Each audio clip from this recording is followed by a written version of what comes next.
unfortunately, I got a head injury while mountain biking, and I had to just do things differently, and I became an elite tricycle rider. I was a physiotherapist, and I was taking postgraduate courses to go to the Olympics as a physiotherapist to help people, and instead I ended up putting that aside and going to the Paralympics as an athlete. I compete in 2 events. One is called the time trial, and that's a process where I'm on my own riding the course and get around the course as fast as I possibly can. And then I'm also in what's called a road race, and that I have to race, and there's other people there, so I have to either get behind them or get ahead of them, and that way I can get through the race course and either sprint at the end or be ahead of them so I can win. And I won a bronze at the Rio Paralympics, and now I want to go to Tokyo and win a different color medal. My name is Shelley Gautier. I just won gold medals in the time trial and road race at the Baie-Comeau, Quebec World Cup, and I can't wait to be involved in the race in Tokyo, in the Paralympics.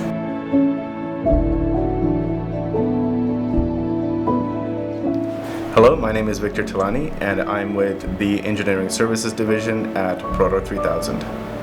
Shelley and Alan first came to Proto 3000 looking to replicate her favorite braces and time trial handlebars. When we started talking, we found out that what Shelley was really looking for is better performance in her races and better times. You can see I have 2 braces here, and they've helped address the challenges.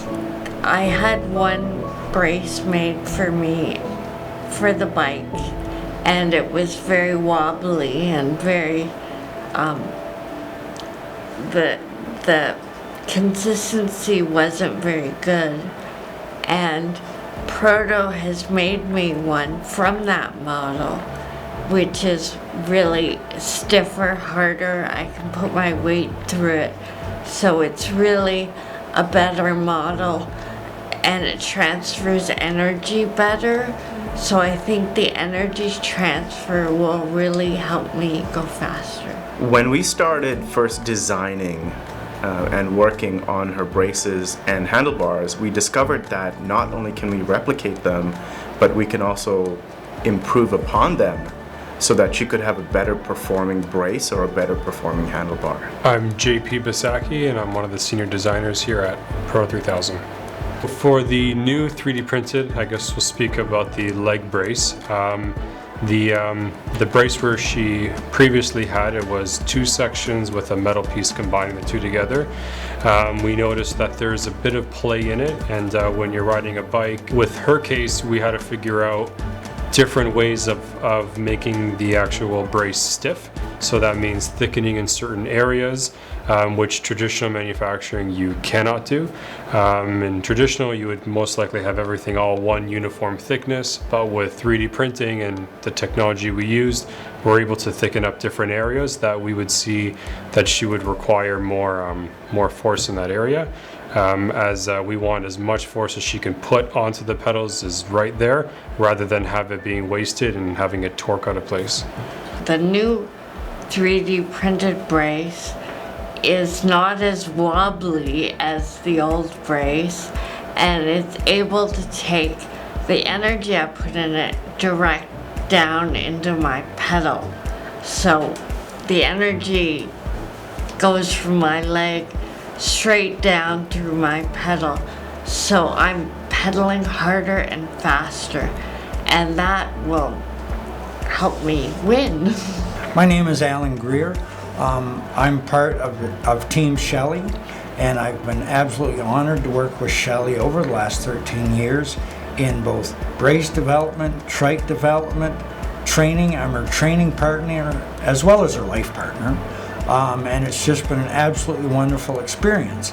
The development of functional braces for people living with disabilities, as I've learned, is a long process. The first leg brace that was developed was really this one.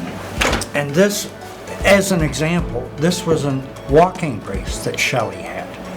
And to take this old walking brace and then develop it into this, well, I mean, certainly cosmetically, this looks totally different.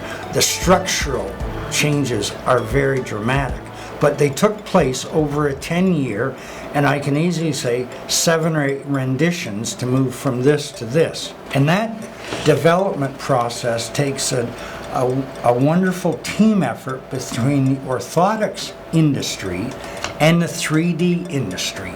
Yeah, in order for us, especially with something, a leg that's very organic in shape, she's dealt with her current orthotic, consultant. She dealt with them for years. So there's a lot of years and years of work in molding just to get that exact shape that she brought.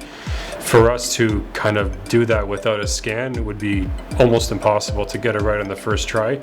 But with the help of laser scanning of something that's very accurate, we're able to shrink down what could have been 10 to 11 different prototypes into, it was literally one. We wanted to get it exactly to fit her because everything's designed very unique to each client. And so from that, we started with the old brace, we started with the scan, then we reverse engineer the entire brace so that we can be able to manipulate it more in the 3D environment. From that, then we started figuring out, by having multiple meetings with her, figure out how does she ride the bike, what areas are she pushing on, how does she get on and off the bike with one leg, because that's a challenge. And then from that, we realized we need to focus on a few areas, running a whole bunch of different case studies through it. So we then produced a few iterations of it, did a few small mock-up prints of it until the client agreed upon a certain design aspect that we did, and from that went on to print it on one of our MJF printers and went from there. 3D design and 3D printing allows us the ability to work with various materials and various processes to achieve very specific performance goals, like strengthening and lightweighting. And frankly, it allows us the ability to make products and components that would otherwise be impractical or impossible. We chose the multi-jet fusion as with that process, it is watertight, it is waterproof. We wanted her to be comfortable with it in any road conditions that she could be hit during an event, as well as it has strength in all directions of the material, and it also gives a little bit of flex, which she would need to get on and off the bike. I think that the use of 3D printing allows me to make components that I could not have if I just went to the store or if I went anywhere. When we first met the cycling coach and Shelley said, I'd like to go to the Paralympics, he, with a straight face, said, okay, let's try. He didn't have any idea whether it could happen. If you ask him today if he thought it could, he said, no, I didn't think it would ever happen. But he was absolutely instrumental in all the different steps, and the difference with him from many people is, let's try and see what happens. And if we flip that to Proto 3000, when we made the Calder Proto, and I said, well, this is what we'd like, very instantly they said, let's try and make it happen. And today, this is what was made happen, and we can't even imagine all the other things that the 3D printing industry can bring to the average person. I think I'm in an advantage where I'm showing everybody, and I am in the forefront of it, so it's not something that's common yet.